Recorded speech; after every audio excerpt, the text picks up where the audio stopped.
DAPTIME Sports, Game Time. For all episodes, you can find them on Apple Podcasts, Spotify, or on our website at www.itsdaptime.com. Also follow us on Instagram at DAPTIME21, Twitter at DAP_time, Facebook at DAPTIME, and on YouTube at DAPTIME TV. Don't forget to like, share, and subscribe. Thank you for your continued support. As always, we're proud to partner with Harrell Eyewear, makers of stylish glasses, eyewear for all occasions. Please be sure to reach out to them directly at www.harrelleyewear.com. Also, look out for the new line, Never Lose Your Identity. It's time.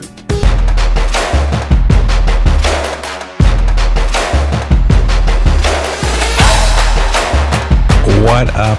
What up? What's happening?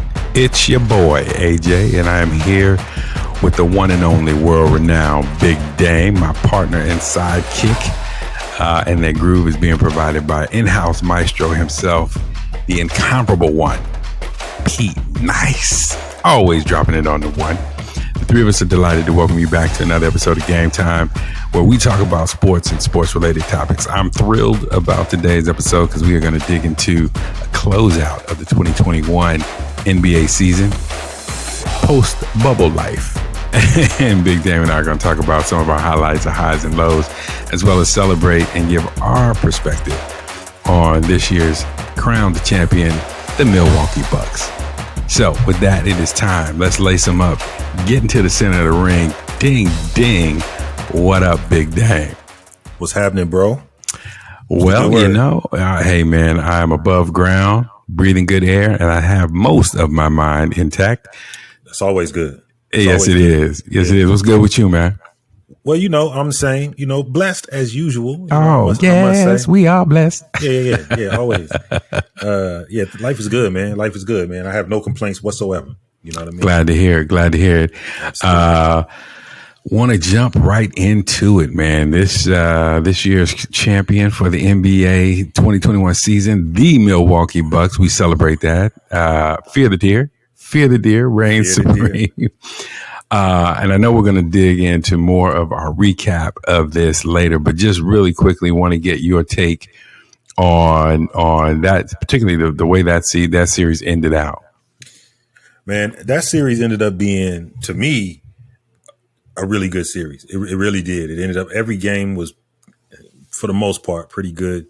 And the Bucks pulled it off. I said earlier that, you know, I had picked Phoenix to win.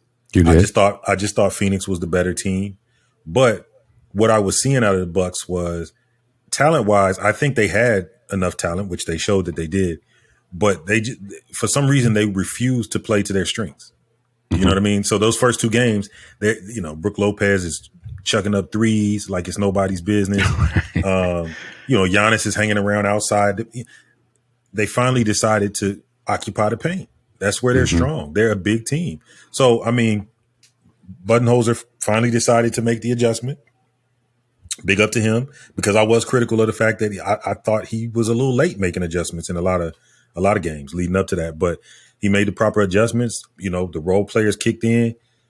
Drew Holiday finally, you know, he showed up defensively as well. Chris Middleton, you know, he did his thing. He showed up and you know, was as advertised. So it was a great series for him. It was exciting. I mean, pretty much the last 2 or 3 games of the series, I mean, they were down to the wire. You know, they were down to the wire. So I thought it was a great series, man. Very entertaining. I'm happy with it. I'm happy with it. Yeah, Bobby Digital was the X factor. You know what I mean? Yes, he was. Yes, Shout out to the RZA. But I thought Bobby Portis played some key minutes, giving them, you know, physicality inside, gave them some timely buckets when they needed. He was an X factor, and you know, what's interesting to me, his box score will not look great, but I thought PJ Tucker did a really great job being a steady force on the floor as a disruptor. Yep. Defensively, he was just menacing, even though he picked up a lot of fouls. He used all his fouls wisely. And you have that juxtaposed to the stout defense being played by the rest of the team. It just really served to make, I think, Phoenix uncomfortable. I thought Giannis's blocks got into the head of Aiden. You could see him being less aggressive and forceful. He'll probably be in the gym and in the weight room this off season, because I think that was what it was. I think he just didn't have the strength and know-how technically to deal with. If it's not Giannis, it's Lopez. If it's not that, it's Bobby. If it's not Bobby, here comes PJ, undersized, and he's just getting banged around. And there just was no one to help him to relieve some of that interior pressure. So really, kudos to the Bucks. At times I thought, am I watching a different version of the San Antonio Spurs? Not as efficient offensively, but just you knew there's a system here, something I haven't seen before, but they seem to know what they're doing. And, the results were Phoenix didn't have an answer. And I was very surprised by that. I really, really was. I thought I would see a little bit more from Phoenix. I thought, Chris Paul, might lead them in a direction. I thought Devin Booker would be more of a problem later, but it seemed like once they got to the frustration point, they just didn't have enough to get through it. Like they couldn't push back. And really the Bucks just kept coming. Yeah. They kept coming. And that, man, there was no deterrent. That was the other thing. So initially I looked at it and I'm like, man, all of these guys that we were Chris Paul was playing excellent. Booker, people were throwing Kobe's name out there. They were likening him to Kobe. Which I thought it was way too soon for that anyway. Great player he is. You mean for Booker? For Booker. Likening Booker to Kobe? Yeah. Yeah, it's way too soon. Way too soon. He's got to do that for a while before you can start calling that. But he's a great player. And then Ayton. Ayton became a man. He was outplaying AD and he was outplaying all the big guys that up until this point.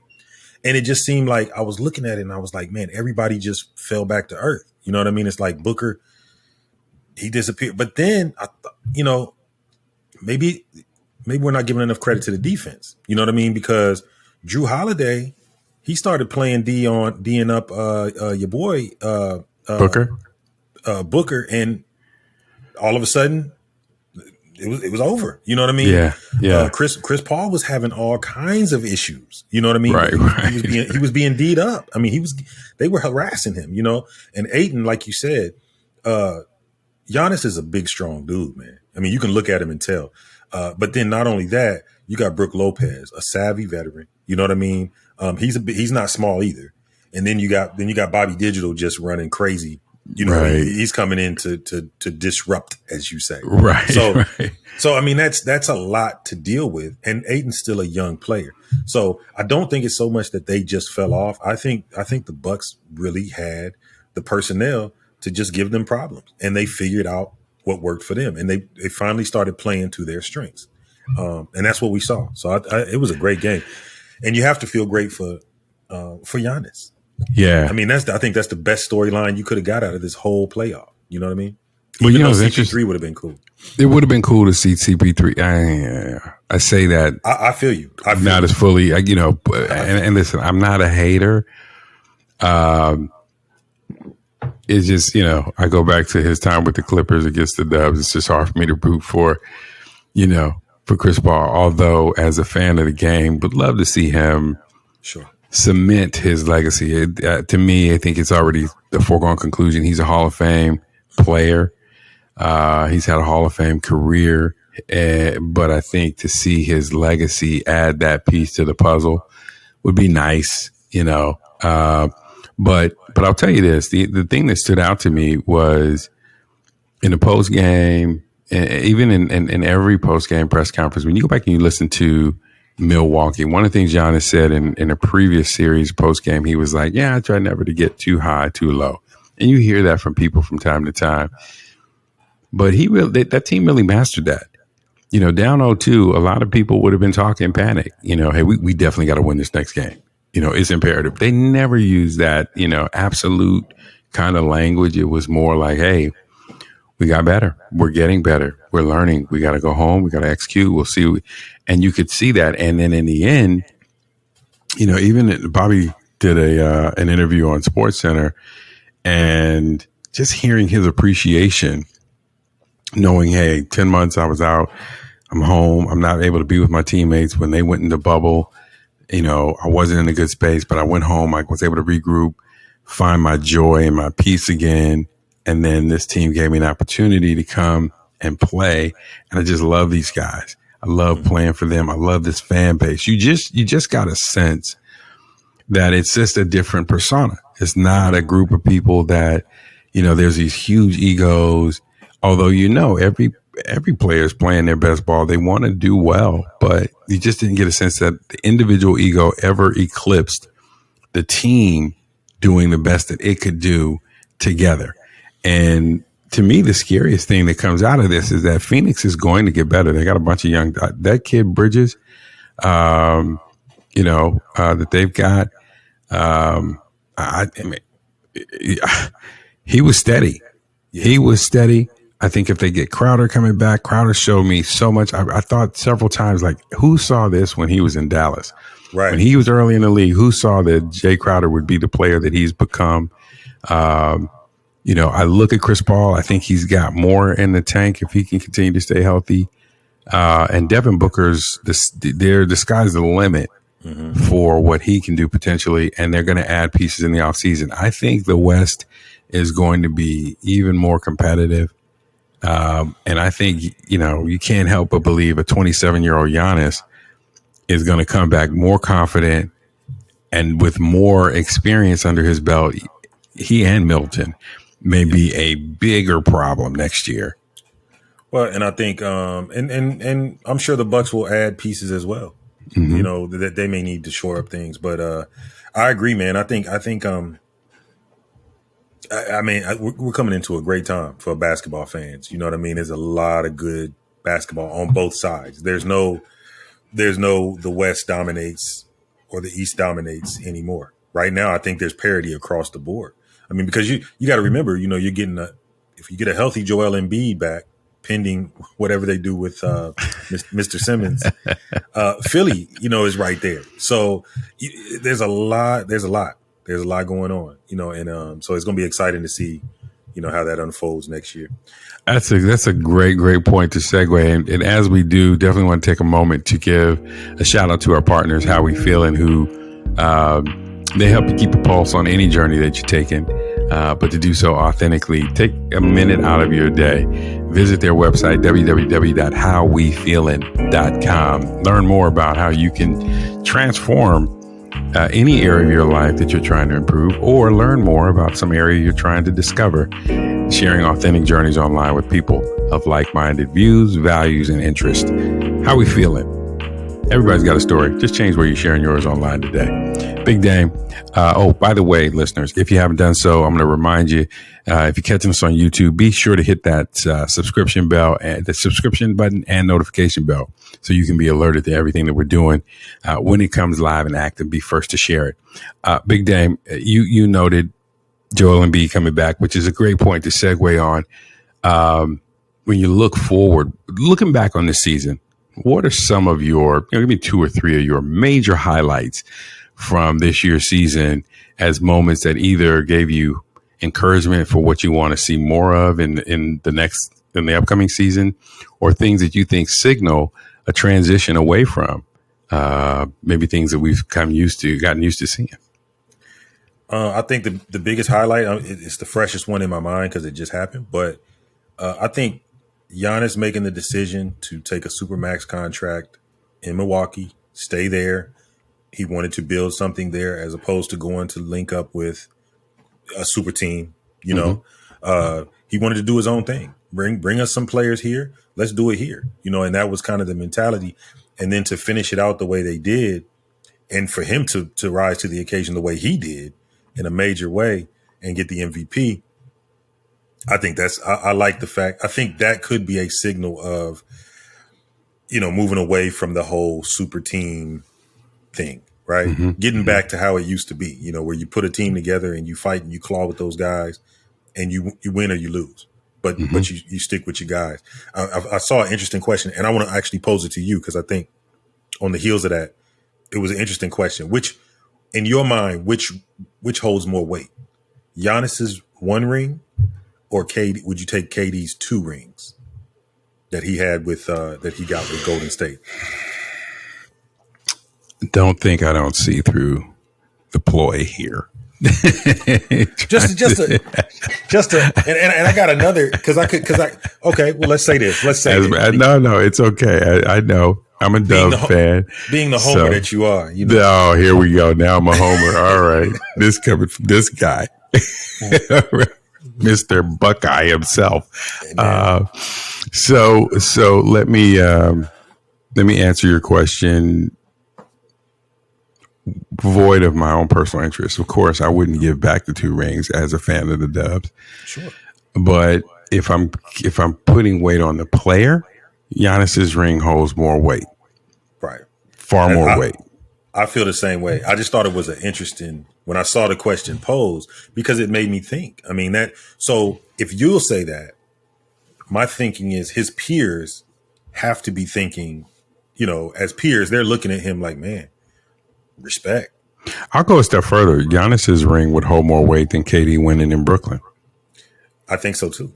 What Giannis did, and no disrespect, I don't know Coach Budenholzer from a hole in the wall, but I think anybody on the outside had to have questions because you didn't see wholesale changes to what they were coming in to do at any point in any series that they played in. They get down 0-2, you're seeing the same basic ball. He stuck to his plan. Right. It's what really made the difference was the players and really Giannis. Giannis and Middleton, to me, were X factors in them getting to where they got to. And those guys have 8 years together. Right. Chris Middleton is not a superstar in anyone's mind. Star, but not a superstar in anybody's mind. Giannis, 50, 14, and 5 in a closeout game, and it wasn't a game 7 closeout. It was a closeout opportunity, so that easily could have went a different direction. They go up 13, they go down 7, and they roar back. He was relentless, and look, and what they did. The other stat you don't see is 7 assists, 7 key assists, and I watched Giannis pass the rock at times where I was like, whoa, that's different. Him driving to the hole, knowing they're gonna come for him on a break, and finding a PJ Tucker in the corner, things like that, things that you just were like, oh, he has that. So I look at it's clearly his knowledge of the game is good, his willingness to be to share the load is good. He's got 2 MVPs. KD has one league MVP. I think so. Yeah, 1. So, he did it with the guys that are homegrown and a bunch of cast-offs. Drew Holiday comes in trade. Bobby Portis was being cast off, I think, from Chicago. Brook Lopez. Brook Lopez was just, long in the tooth, comes over from Brooklyn. Yep. Not a super team. No. But a team, and everybody says to a man, hey, he works harder than everybody else. He's in here leading the way. So, yeah, I put Giannis's 1 ring today over KD's. Yeah, I agree. It's almost like when I look at, of course I'm a LeBron fan, but I always look at his rings, and the one he won in Cleveland always holds more weight than any of the other ones. Even the one he won in LA. I just think the one he won in Cleveland, that was more homegrown, so to speak. You know what I mean? So it's just a different respect level for that one than there is the one with D Wade and Chris Bosh, right?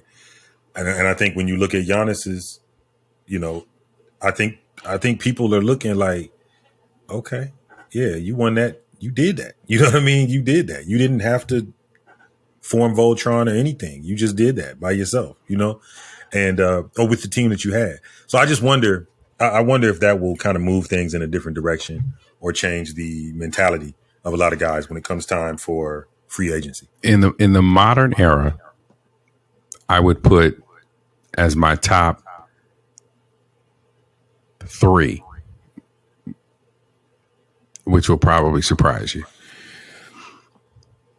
At third place, I'm going to go with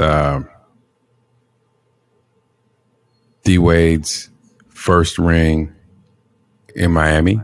They bring an older Shaq over, but if you go back and look, that's a D Wade one ring.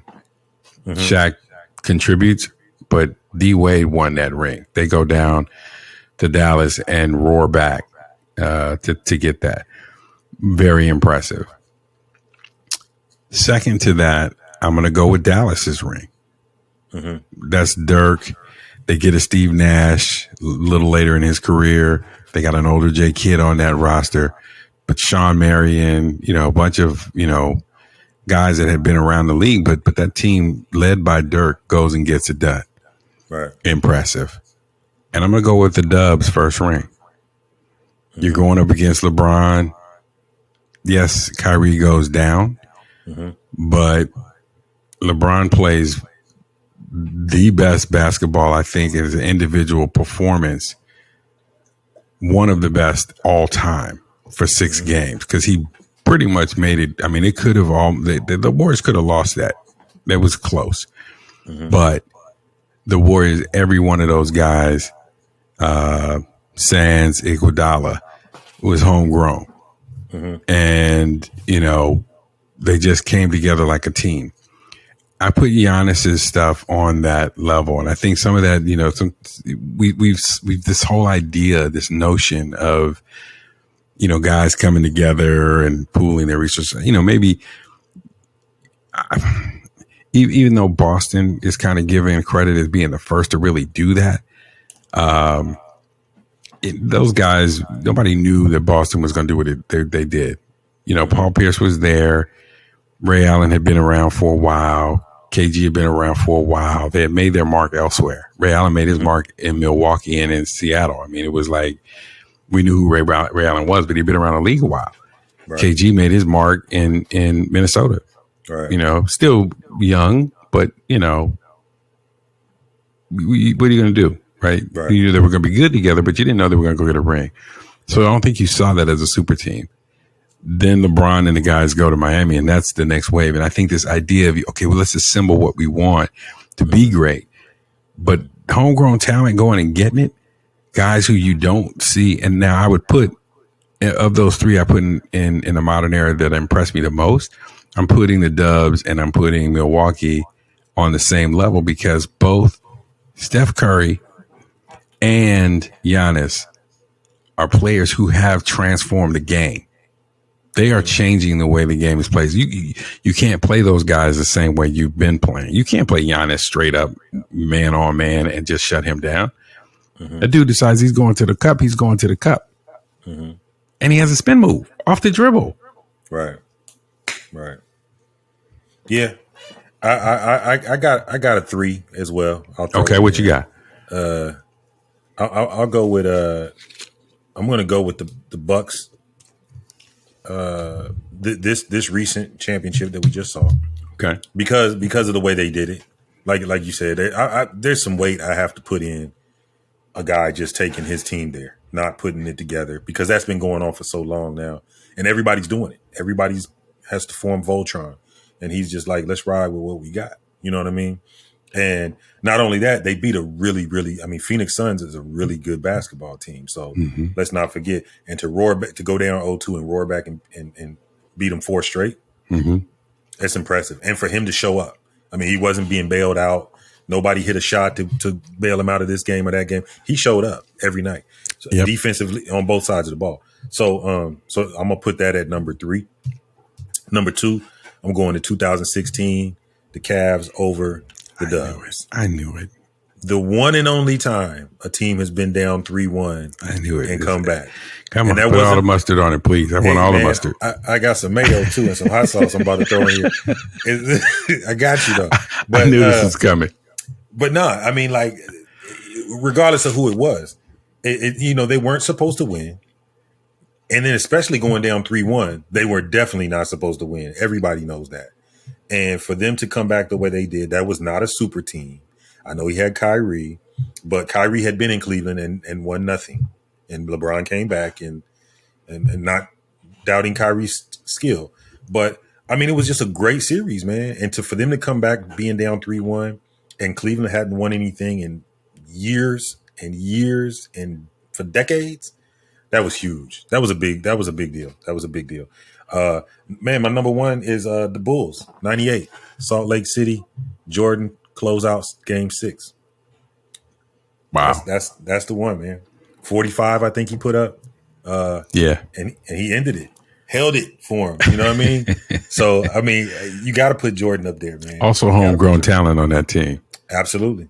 A couple of transplants. I think you've got Tony Kukoc coming over from the European game. You've got you got Rodman. You got Rodman came in. Yeah, and you got Harper, who originally I think was a Clipper, and he comes in. But most of that team is homegrown. The key players are homegrown. Yeah.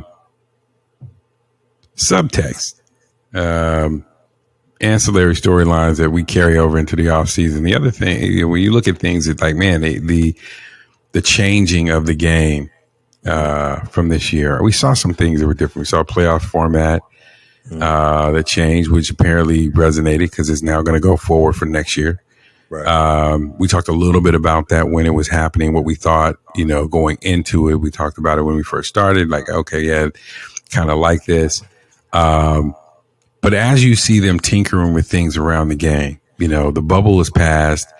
We still aren't really back on a normal schedule. I think this upcoming season will hopefully be back to what is going to be mostly like a normal schedule. I mean, it's late July and we're just now finishing up this year's season. So we're about a month off. So guys will still have a little bit of a shortened off season. Mm-hmm. But are there other things that you're saying, you look back at the season and you say, man, the last decade or so of basketball is going to forever change in these ways going forward, that you either look forward to or you're not so excited about? Other ways that the game may change? Yeah. I don't know. I think that's the biggest one for me. I mean, just kind of getting away from the super teams. I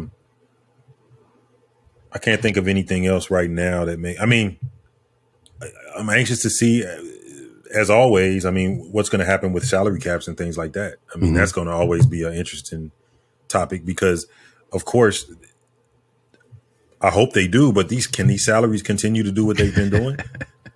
I mean, baseball did it, so why not? I don't know. But, that'll be interesting to see how that plays out. I mean, will we start seeing guys on $400 million contracts, for 10 years, or whatever, That is scary, but I don't know if the NBA can pull that kind of bread. I don't know if the league is ready to. I mean, they're billionaire owners, so I'm certain they can, but I don't know if they can get the money all the way up to that now.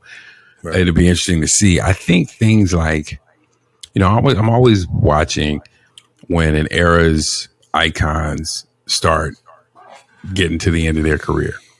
Right. LeBron's 37. We saw him do it well. He played on I don't even know what that ankle was like that he was playing on, but I know it wasn't anywhere near 100%. And he drugged that team as far as he could take it.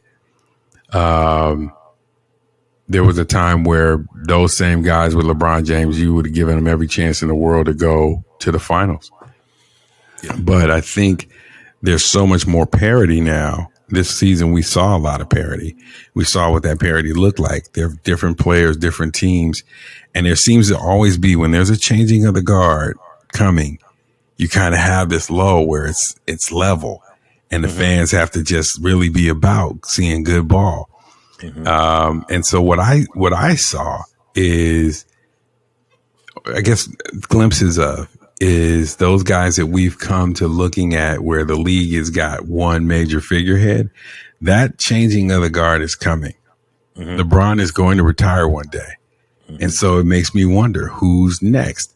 Is it Giannis? Is it Devin Booker? Or is there a player out there who's going to come forward and be that? I saw LaMelo Ball's work out, a little bit of that. People seem to really like LaMelo.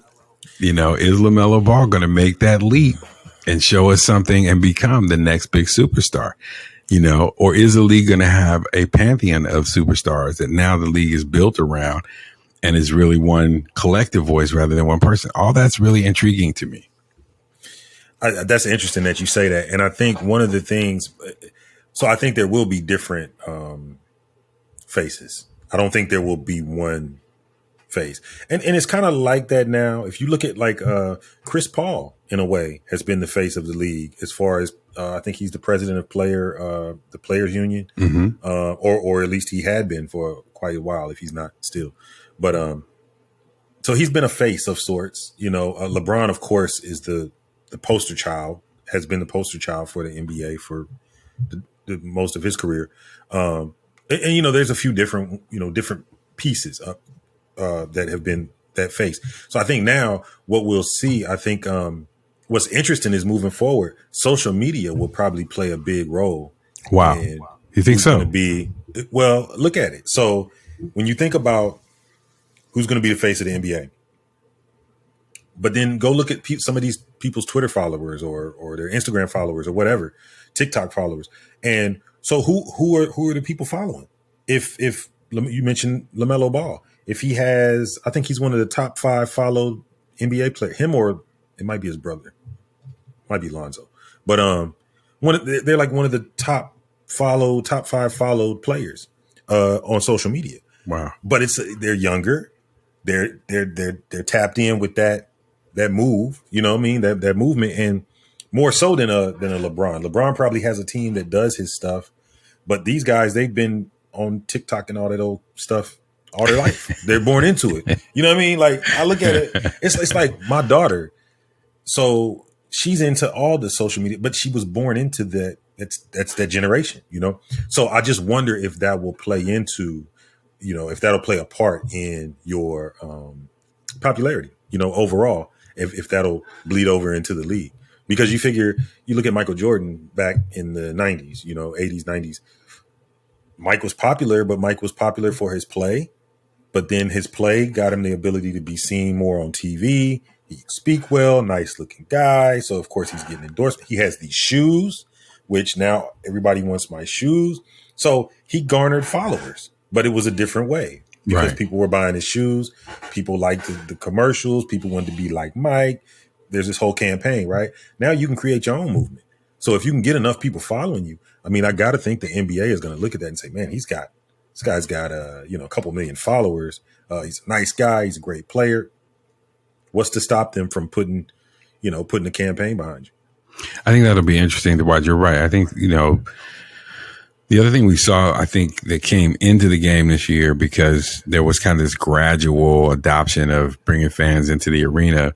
You saw a lot of digital interaction. People, teams sending notices out. You could sign up to be in the room to watch the game from their perspective and blah, blah, blah. I saw an article that said the new Little Caesars, I think it is Little Caesars Arena in Detroit, is going to have a club on the floor level, which is kind of crazy to me, but okay. So I think, how you create these interactive experiences to draw fans in, that'll drive teams to want to have the key and the marquee players on their team. Mm-hmm. So I think to your point, we came out of the bubble with some parity. Mm-hmm. We may end up looking back in time and saying the bubble might have been the best thing that ever happened to the league, because you only had a select group of teams you could watch. And because we hadn't had sports like that, everybody's tuning in. But you got to see a little bit of everybody because, we're thirsty. We're starving for a little bit of action. And we saw that parity. We saw how competitive teams were. So now you look up and a Ja Morant in Memphis is doing his thing. Wow. Let me see what that kid is doing, right? Luka Doncic doing his thing in Dallas. Let me see what they're doing. Trae Young in Atlanta gets Atlanta moving forward. Let me see what he's doing. So now you have, I think, in some ways, I think the fans are even more engaged to watch more. And it will be interesting to see going forward if you really have more of this collective, we could put just about any one of a dozen players out front as a marquee, and now watch the ratings, which might have dropped off if you had a couple of mid or smaller market teams on as your primetime game. The ratings stay the same. You still have high audience participation, high audience engagement and response. And that, if that happens at the level it does for baseball, you might end up seeing $400 million salaries for guys because the league knows it's going to get its money. Yeah. Yeah. No, you make a good point. And I think that's heavy because they used to talk about small markets like it was a pariah. You know what I mean? Oh, it's a small market. You can't. But, Memphis is a small market, when you put it up against some of the others. But like you said, with Ja Morant out there doing his thing and, the team that they've put together, and they're competitive, you know what I mean? But you really don't get to see a lot of them until the playoffs, But now, what's this, like you said, you can put them on a primetime game against whoever and you're still going to get viewers. So, and then again, I think it goes into not just the social media, but the digital piece of it all. So there's so much, the content is available in so many different places. You can make yourself available in so many different places as an individual or as a team. So I feel like whoever's doing that the best, your market is not just relegated to your city now. You can't just say New York is a big market because it's the biggest city. You know what I mean? Memphis is a smaller city, so it's a small market. It doesn't matter. If Memphis has a better promo team, a better social media team, and a better marketing team, they can be just as big of a market as New York. Right. You know what I mean? So it just depends on your personnel and your game plan more than anything. And that's what's going to be interesting to me to see how, because it kind of leveled the playing field. You know what I mean? Now we can all go get it. You know what I mean? I'm not bound by location. You know what I mean?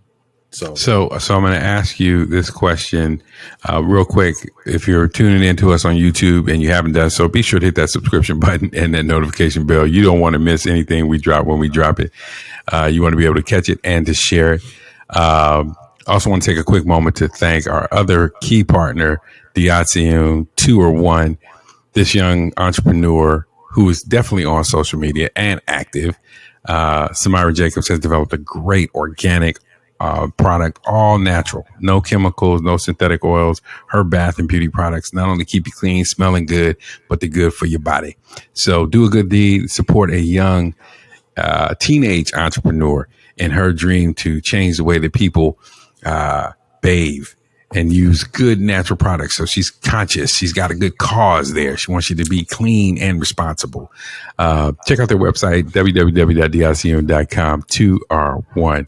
Big Dame, the question I'm going to ask you is, with this change, we grew up in a time where, whether it was Lakers Celtics or it was Knicks and Bulls, it was the battle. It was the iconic arenas. It was the iconic scenes from, the floor, who was there. Jack Nicholson courtside at the Lakers game, Spike Lee courtside at a Knicks game.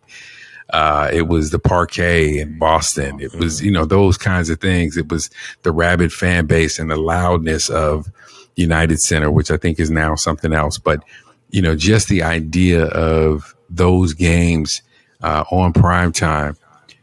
Do you think with the parity that we now see, and I will say this is a byproduct, I think a great thing that was a byproduct of the finals. I thought what Milwaukee did with their fans, 60 to 85,000 people outside. I've been down to American Airlines Arena in Dallas. I know they've got a big screen and a little, pavilion out front. Staples has got something like that. I'm wondering if now, we're going to we'll ever see again those marquee games. To me, and I'm a Dubs fan, so if the Dubs are in the finals, I'm most happy. Right? If they win the final, elation.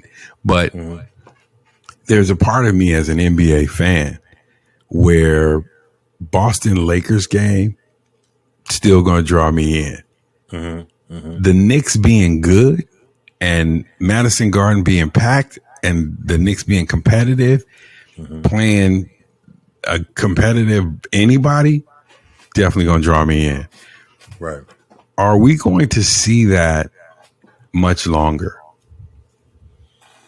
You mean those competitive games? Those iconic games. Those iconic games. Okay, I got you. I mean, I think, yeah, I definitely think we can. I mean, I think, you look at the Lakers in Boston now. If they go on the schedule next year and play, that's going to be a good game. If Boston, see, well, because Boston has a good team. They just, for whatever reason, I don't know what was going on with them this year, but I think they're still right there. I think the Knicks, like you said, they're coming along. They're looking better. So you could get the Knicks against the Bulls, or the Knicks against Indiana, something like that. Reggie Miller's not coming out of retirement, so. But I mean, I think it's possible. But I think the thing about sports, I think those. So take Detroit and Chicago, for example. Those the Bulls and the Pistons. Those marquee games became marquee games because of the games that they played.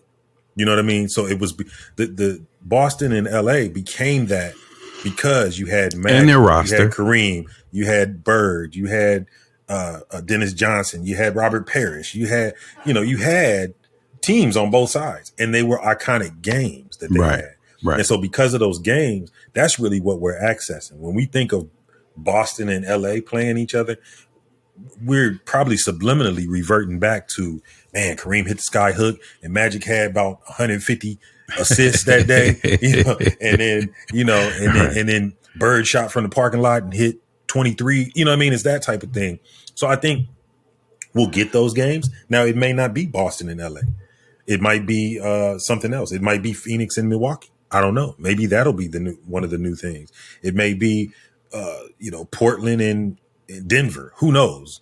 But I think with the parity that we have now in the league overall, I think we're going to get some marquee games that will turn into rivalries. You know what I mean? That will turn into those kind of rivalries. And for our kids, you know what I mean? For the next generation behind us, they'll be having conversations in 20 years or so, and they'll be like, man, you remember when the Lakers used to play, Phoenix, and man, they used to have some battles, and Chris Paul and LeBron used to go. You know what I mean? It'll just be different, I think. But I think you'll still get the same product. You know what I mean? I think that's what has my eye on the off-season moves as we kind of transition to, the 2021 wrap up here. I'm really curious to see, Dame Lillard is holding the Portland brass feet to the fire for seeing something meaningful. Now, does that mean they go out and get a Kawhi? Does that mean that, they pick up somebody who showcased their talent that's a free agent? Do they go and take a Bridges from Charlotte and get them an athletic, tough big man, their version of Bobby Digital? What do they do to take the next step? Or does Dame leave? Does he go somewhere like New York? Does he go to Houston? Does he, where are those guys going to go? I think as you look at what happens in Brooklyn, they got James Harden, they've got Kyrie, they've got KD. How do they get better? Is there something we'll see next season in these off-season moves that reveals next season that this year was really an anomaly? And now you get back to the same old characters at the very top. It's KD, it's LeBron, it's Steph. Do you have that kind of stuff? So the off-season moves, to me, really will tell us more of the tale. And I'm curious to see how that translates into the popularity of the game, either growing or just staying the same. And I think the exciting thing for me is that, when you look at coming out of a pandemic, very few businesses in any industry came out of the pandemic minimally impacted. Most major impact across the board. The NBA came through minimally impacted. Right. In fact, I think they've come out better, as we've discussed here, because you've got more parity, broader fan interest, and you've identified some opportunities to grow fast. And I think that's really intriguing. Can they maintain that to realize, maximum fruit? That'll be exciting. We may see things that we saw this year drastically different. Like Philly may not be even as good as they were. What does Toronto do? Is Kyle Lowry going to go somewhere? Like there's so much, is Jimmy Butler leaving Miami? It's like some great stories out here, man, to watch. So I think if I were going to wrap up a take on 2021 for me, it's this season gave me great basketball and a lot to look forward to. And that's it. That's so if an NBA executive heard you say that, they would say we did it. Perfect season, right? Right. If you're an NBA executive, an owner or whatever, that's perfect season. That's what you want. That's what you want your consumers to, how you want them to feel. You want them to feel like they're full from the season they had and can't wait for next year.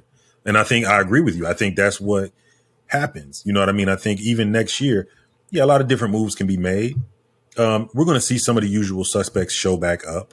It was a strange year with the shortened season, but that doesn't denigrate at all what the Bucks were able to do.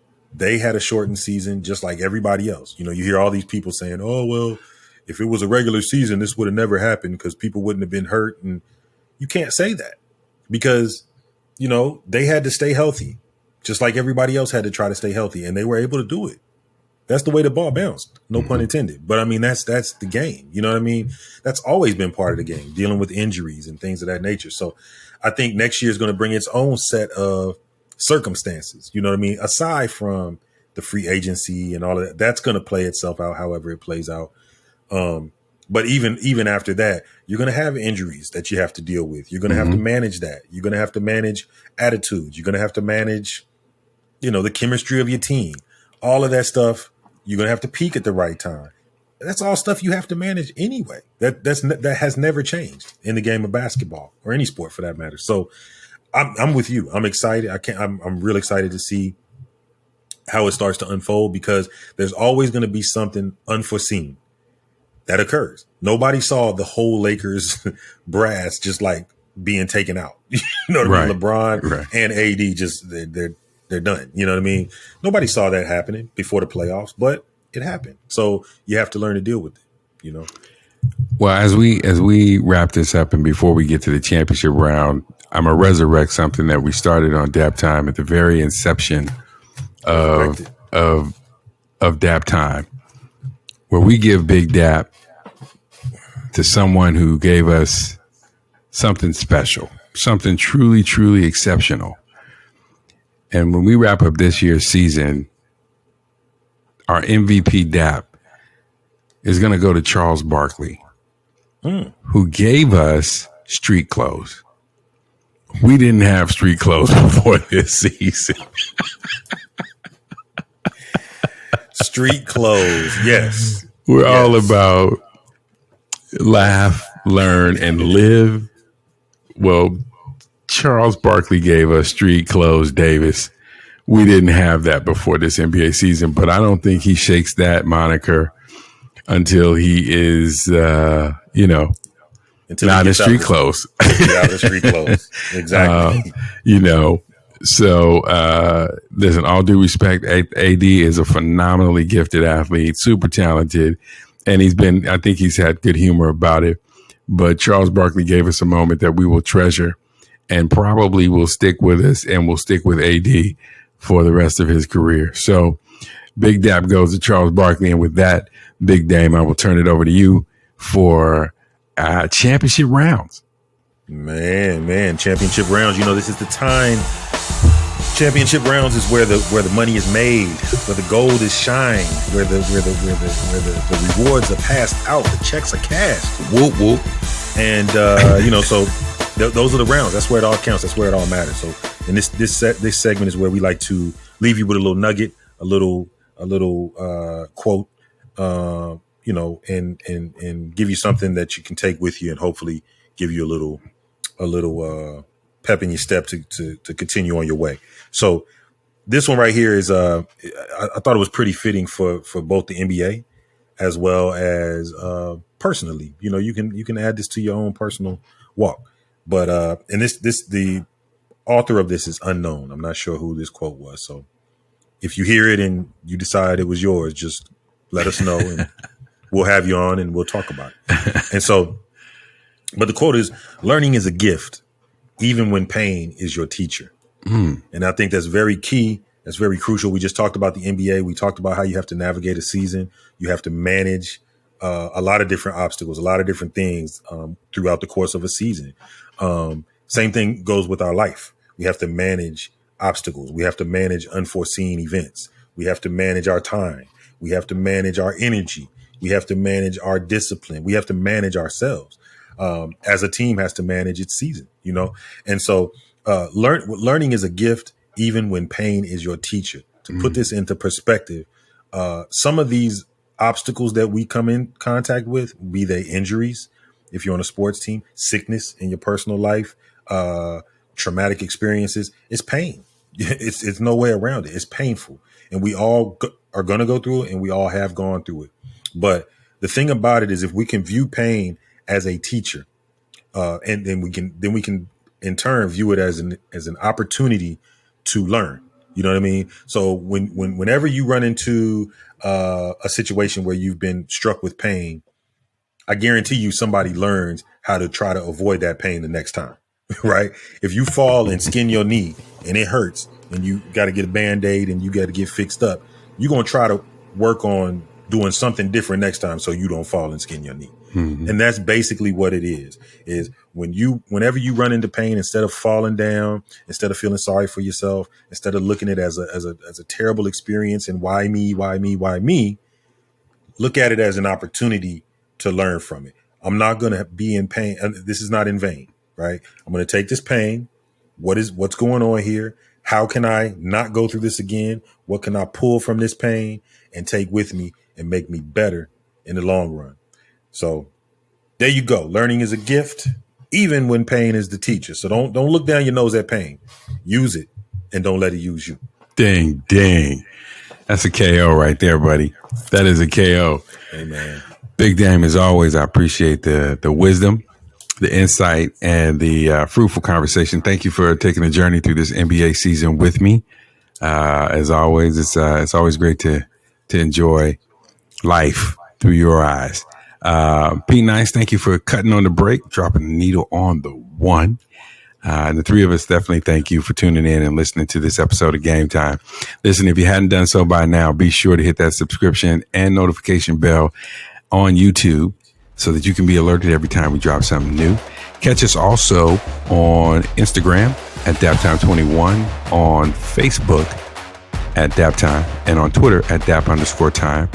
And if you want to bypass all that and just get straight to it, going on over to our website, www.itsdaptime.com. Throw your email in there so you can communicate with us directly. Let us know your thoughts about the show, as well as ideas and suggestions for things you might want to see us cover. But whatever you do, be sure that you don't do it alone. Bring yourself 5, 10, 15, 20 friends. Tell everybody at the job that you think will benefit from the conversation. And we want to definitely let you know, on DAPTIME Lifestyle, we just kicked off BAM! Bold Authentic Manhood, our series where we're talking about what it takes to be a bold and authentic man. You can get the latest episode, which is our kickoff of that conversation, up now, and coming in the next week, our next installment where we talk about the foundational principles of that. So be sure to catch us. Double your pleasure of Big Dame and AJ as we dig into some lifestyle related issues. Either way, we'll leave you now, as we always do. When you wake up in the morning and you look in the mirror, there is your competition. We out. Peace.